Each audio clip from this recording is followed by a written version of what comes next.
Balret hilo in chung le thom no kai kha inin thinem lungai su join jo te chuan in suk na detergent powder chi sang sang orange le lemon perfume rim nam chen chem heng ultra wash power wash le starlight detergent powder te an siam chuak ta chu chu mai le chu mai ni lo jo and jo toilet expert jo and jo dishwash le hand wash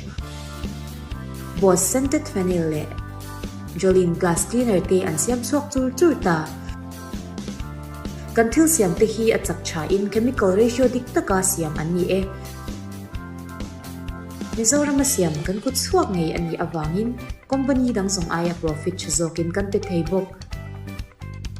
Jo and Jo shopping mall Falkland East near Hola Park